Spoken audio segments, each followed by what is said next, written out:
Dan mereka pun melihat di atas pohon ada si Tatang yang sudah mati terkapar dengan kondisi yang sangat mengerikan. Sebenarnya makhluk genderuwo ini apa pemirsa?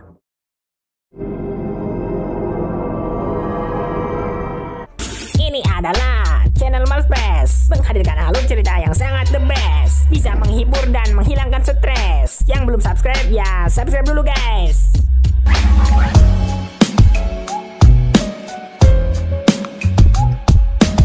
Halo kawan-kawan borangan, welcome back with me Sam. Siap menghibur kalian malam ini. How are you today kalian? Semoga sehat-sehat dan bahagia selalu. Malam ini kita akan melanjutkan kembali series tercinta kita, yaitu Lost. Bagi yang belum nonton versi full dari series Lost, silakan tonton terlebih dahulu karena video ini 100% spoiler. Tanpa berlama-lama langsung saja dundun. Inilah Lost Season 1 episode 2. By the way, sebelum mulai guys, saya lupa memberitahukan bahwasanya pesawat yang dinaiki oleh Jack CS itu keberangkatannya dari Sydney, Australia menuju ke Los Angeles, Amerika Serikat. Tapi ya, begitulah, perjalanan itu tidak berjalan dengan mulus. 47 orang penumpang yang terdampar dan berhasil selamat. Sudah saatnya kita mengenal satu persatu dari mereka, teman-teman. Ada kakak beradik di sini, namanya adalah Boone sang kakak, kemudian sang adik bernama Shannon. Di scene ini Boone tampak mengajak Shannon untuk memulung dan memilah pakaian di puing-puing pesawat yang sekiranya masih bisa mereka gunakan. Tetapi Shannon tidak mau. Gadis itu berpikir, buat apa repot-repot bang, toh nanti juga ada tim penyelamat dan kita bisa pergi dari pulau menyebalkan ini, ungkap Shannon. Di sisi lain, seorang pria bernama Michael tampak sedang mencari-cari putra kecilnya. Ia mencoba menanyakannya kepada seorang wanita Korea yang kebetulan suami dari wanita ini juga ada di sana. Si wanita Korea bernama Sun Hwa, sedangkan si suaminya yang Korea juga bernama Jin Soo. Sayang sekali keduanya tidak dapat berbicara bahasa Inggris. Tapi sepertinya Sun Hwa maupun Jin Soo tidak mengetahui keberadaan anaknya si Michael. Kalian penasaran di manakah anaknya Michael? Ternyata anak itu sedang mencari-cari anjingnya di sekitar hutan di dekat pantai. Nama bocil ini adalah Walt. Ayahnya Walt yaitu Michael berpikir anjing mereka sudah mati. Tetapi Walt yakin anjing kesayangannya masih hidup karena ia tidak menemukan mayatnya. Apakah kalian ingat seekor anjing yang dilihat Jack di hutan bambu? Sepertinya itu adalah anjing miliknya Walt. Namanya adalah Vincent. Akan tetapi bukannya menemukan Vincent, Walt malah menemukan sebuah borgol yang tergeletak begitu saja di tanah. Tak berlangsung lama, Michael pun datang berhasil menemukan bocil itu.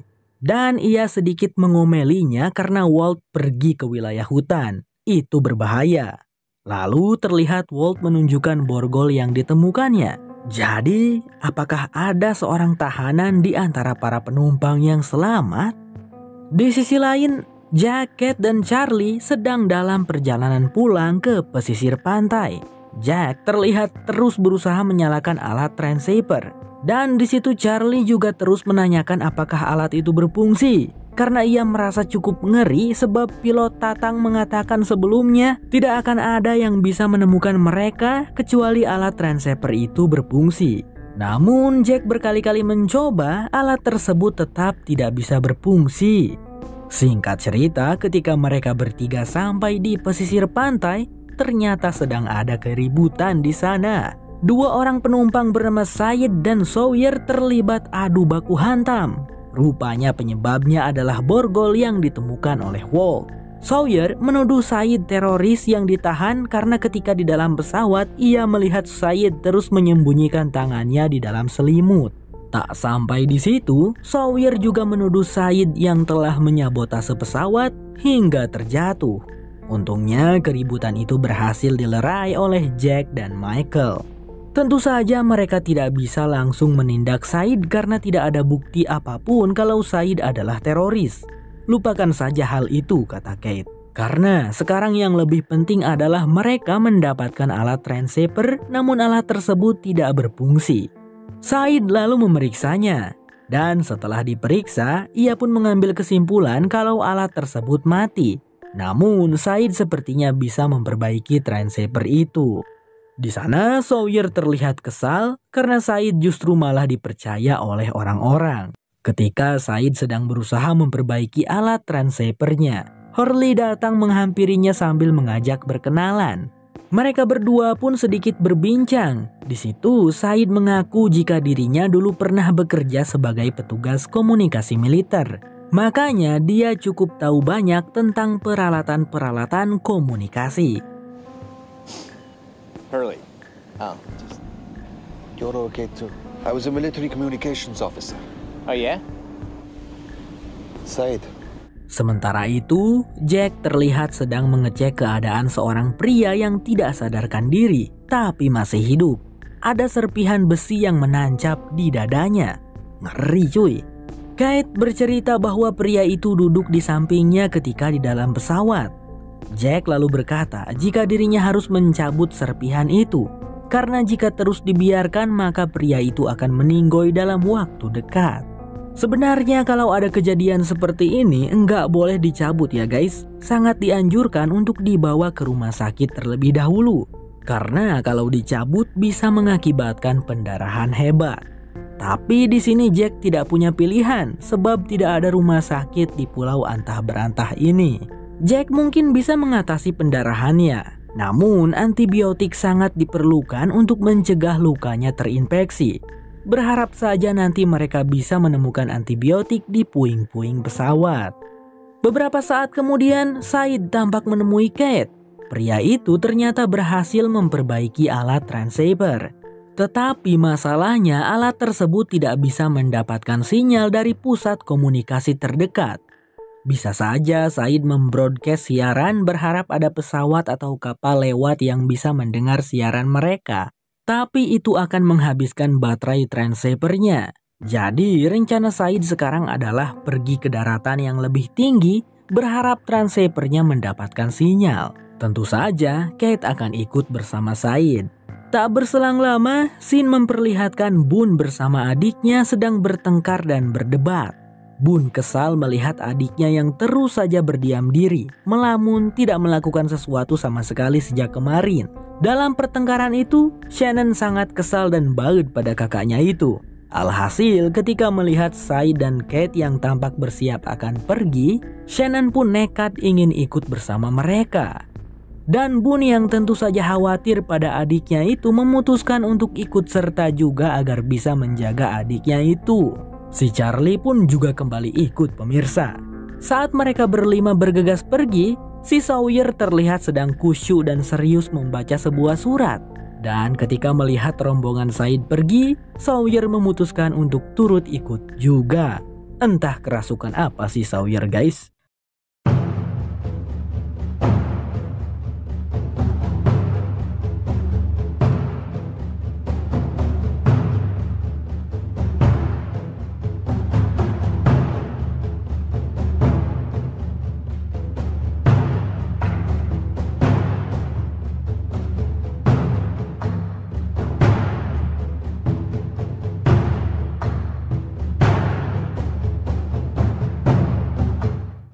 Perjalanan masih panjang ketika Said dan kawan-kawan memasuki area perhutanan yang dipenuhi semak-semak tinggi.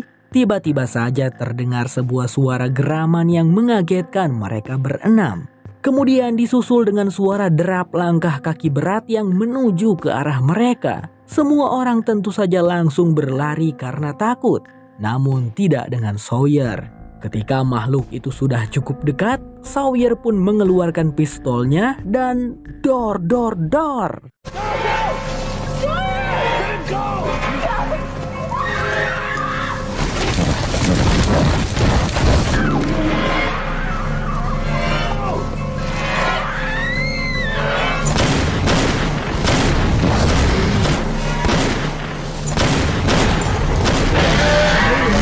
Sawyer berhasil menjatuhkan makhluk besar itu yang ternyata adalah beruang kutub. Yang lainnya pun kembali ke sana menyaksikan. Boone bertanya-tanya apakah beruang kutub itu yang sudah membunuh si pilot Tatang? Tapi Charlie menjawab tidak, yang membunuh Tatang jauh lebih besar. Tapi by the way, kok bisa beruang kutub ada di tempat seperti ini? Kan seharusnya beruang kutub ada di kutub utara, di tempat yang dingin, pikir mereka. Namun di sisi lain mereka juga heran bagaimana Sawyer bisa memiliki pistol. Sawyer pun menjelaskan bahwa dirinya menemukan pistol tersebut dari seorang mayat yang merupakan seorang marshal militer. Mendengar jawaban itu, Said langsung curiga. "Hei Sawyer, jangan-jangan kaulah tahanannya. Dan itulah alasan kenapa kau tahu ada pistol pada mayat marshal itu. Marshal itu menangkap kau kan Sawyer?" tuduh Said. Tentu saja di situ terjadi perdebatan antara mereka berdua. Dan Kate memanfaatkan kesempatan itu untuk merebut pistolnya Sawyer. Kemudian langsung melucutinya. There's a button on the grip. I want to take it apart. I think you just pull the trigger. Don't use the gun. It will eject the magazine. Wanita itu memberikan pistol tanpa peluru pada Sawyer, sedangkan magazin berisi pelurunya pada Said, agar tidak terjadi sesuatu yang buruk. Takutnya digunakan untuk yang tidak-tidak itu pistolnya kan? Tapi setelah ketegangan itu, raut wajah Kate tampak lesu karena sepertinya kepikiran sesuatu. Mikirin apa dia? Di pesisir pantai, Jack menghampiri si Hurley lalu meminta bantuannya untuk mencari antibiotik di sekitar tempat tersebut untuk menolong pria yang dadanya tertancap serpihan besi. Hurley menjawab, "Oh, aku tidak tahu antibiotik itu seperti apa."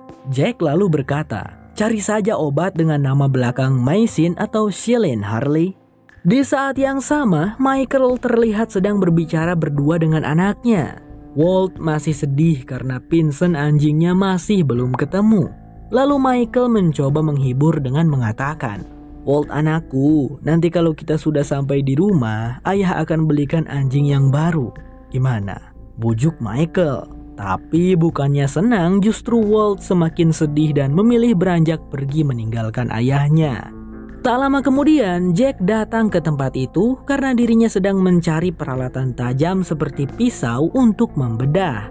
Dan tentu saja Jack berbasa-basi menanyakan ada apa gerangan dengan anaknya Michael. Setelah mengetahui masalah yang sedang dihadapi Michael, Jack lalu menceritakan kalau ia melihat seekor anjing berjenis Labrador ketika di hutan kemarin. Ya, sepertinya itu adalah anjing milik Walt. Dan Jack juga memberitahukan di mana lokasinya. What? Where? Yeah? I saw him yesterday in the jungle.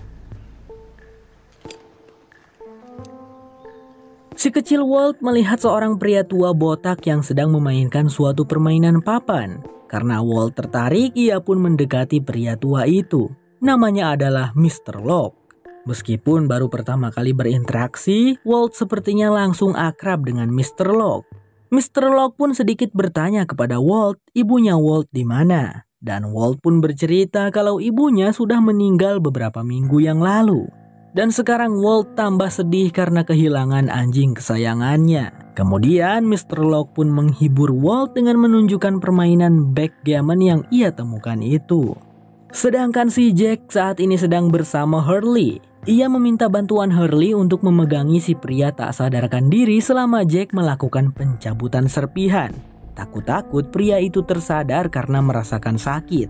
Jadi Jack meminta Hurley untuk memegangi pria tersebut. Dang it. I don't. Just do the best you can, okay? Jack setelah itu langsung berusaha untuk menghentikan pendarahannya. Si pria tak sadarkan diri itu untungnya belum sadarkan diri. Tapi si Hurley pun malah ikut tak sadarkan diri karena mungkin syok melihat aksi pencabutan serpihan yang dilakukan Jack. Untungnya Jack bisa mengatasi itu semua sendirian. Beberapa saat kemudian pria itu siuman dan terbangun. Kalimat yang pertama kali dilontarkan adalah, "Di manakah gadis itu?" Scene kemudian flashback, memperlihatkan momen ketika pesawat masih terbang dengan baik-baik saja. Ternyata pemirsa, tahanan misterius yang belum terungkap itu adalah Kate. Dialah orang yang tangannya diborgol ketika di dalam pesawat. bukan Said ataupun Sawyer. Dan orang yang berada di samping Kate, yaitu pria tak sadarkan diri, adalah seorang petugas kepolisian yang menangkap Kate. Tak berlangsung lama dari momen itu, pesawat berguncang hebat. Si petugas bernama David itu harus pingsan tatkala sebuah koper besar menghantam kepalanya. Kate memanfaatkan kesempatan itu untuk mencuri kunci borgol di saku acuknya David. Namun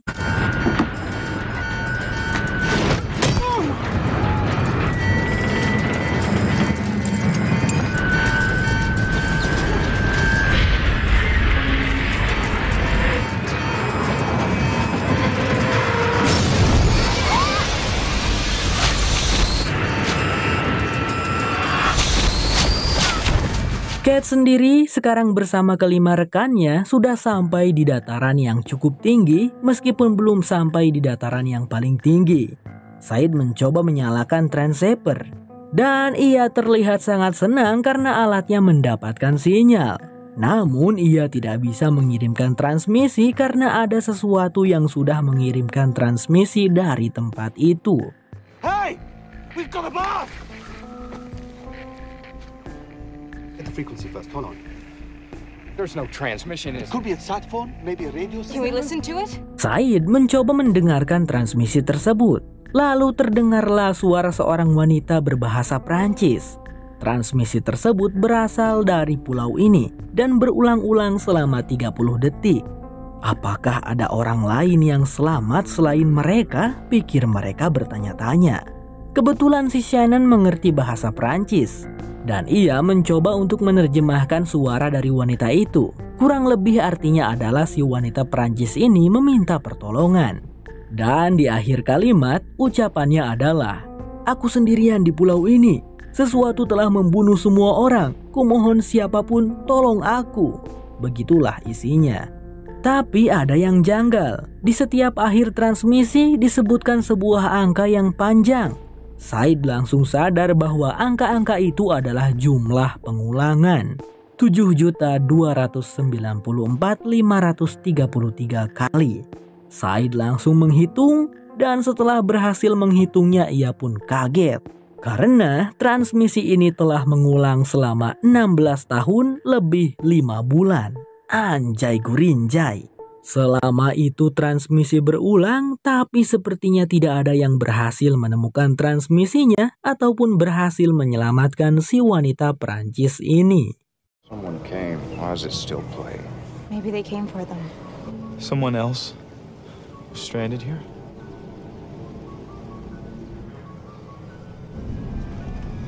Where are we?